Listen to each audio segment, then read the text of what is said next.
ક્યાં છો? વગાડો. હવે માનો ગોરી, હો માનો ગોરી, બોલડે बेटा स्कूल માંથી કે મોડું થયું બેટા? ગોરી તારા, ઓ ગોરી તારા બોલડે. હોય કે ખાબોચિયું તળિયું તો બંનેને તાગી શકાય, પણ ન તાગી શકાય એવો એક જ મારો શ્યામ ઘનશ્યામ છે.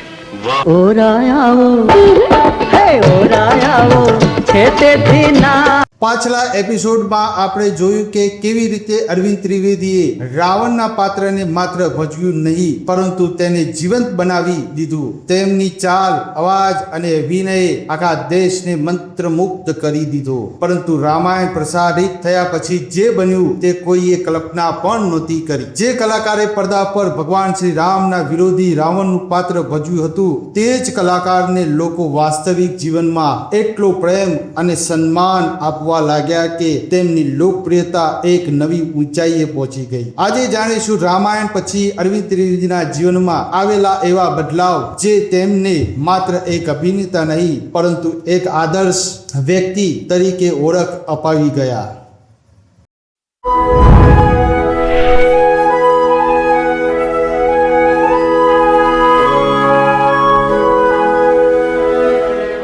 ઓગણીસો 87 જ્યારે રામાનંદ સાગરની રામાયણ ટેલિવિઝન પર પ્રસારિત થવા લાગી, જ્યારે દેશભરમાં એક અલગ જ વાતાવરણ સર્જાયું.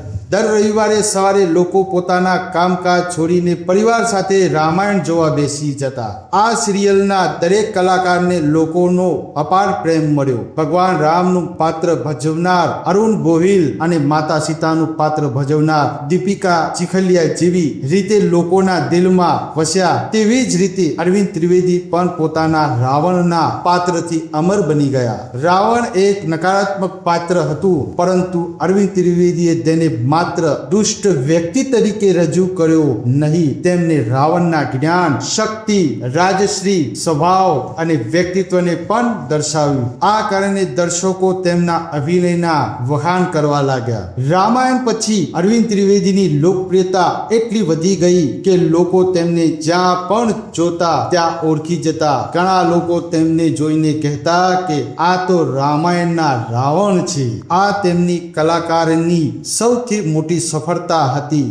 લોકો પાત્ર અને કલાકાર વચ્ચેનો ફરક સમજી શક્યા, કારણ કે એક સારો કલાકાર એ જ હોય છે જે પોતાના પાત્રને એટલું અસરકારક બનાવે કે દર્શકો તેને વર્ષો સુધી યાદ રાખે. રામાયણ પછી પણ અરવિંદ ત્રિવેદીએ અભિનય ચાલુ રાખ્યો. તેમની ઘણી ગુજરાતી ફિલ્મો અને હિન્દી પ્રોજેક્ટર્સમાં કામ કર્યું. ગુજરાતી ફિલ્મોમાં તો તેઓ પહેલાથી જ એક જાણીતા નામ હતા. તેમને પૌરાણિક, સામાજિક અને ઐતિહાસિક પ્રકારની ફિલ્મોમાં અનેક યાદગાર ભૂમિકાઓ ભજવી. તેમની અભિનય શૈલીમાં એક ખાસ વાત હતી, તેઓ કોઈ પણ પાત્ર ભજવતા ત્યારે તેની અંદર સંપૂર્ણ રીતે પ્રવેશી જતા. અરવિંદ ત્રિવેદી માત્ર કલાકાર નહોતા, તેઓ આધ્યાત્મિક વિચારધારા ધરાવતા વ્યક્તિ હતા. તેમને ભગવાન પ્રત્યે ખૂબ શ્રદ્ધા હતી. તેઓ નિયમિત પૂજા કરતા અને સાદગીભર્યું જીવન જીવવાનું પસંદ કરતા.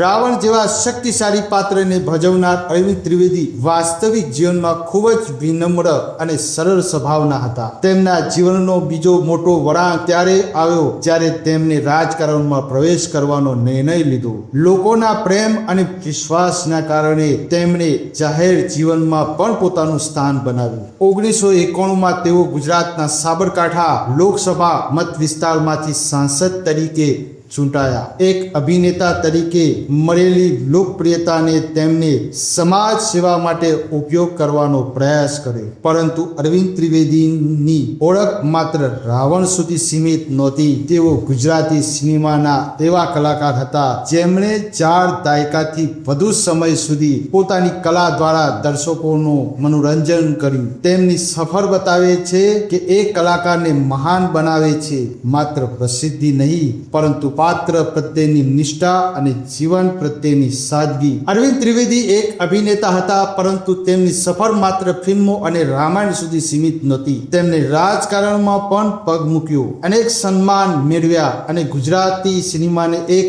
અલગ ઓળખ અપાવી. પરંતુ શું તમે જાણો છો કે અરવિંદ ત્રિવેદીએ કેટલાક કરતા વધુ ફિલ્મો કામ કર્યું હતું અને તેમના જીવનનો સૌથી મોટો ગૌરવનો ક્ષણ કયો હતો? બધું જાણીશું એપિસોડ 5 માં. ત્યાર સુધી જય માતાજી.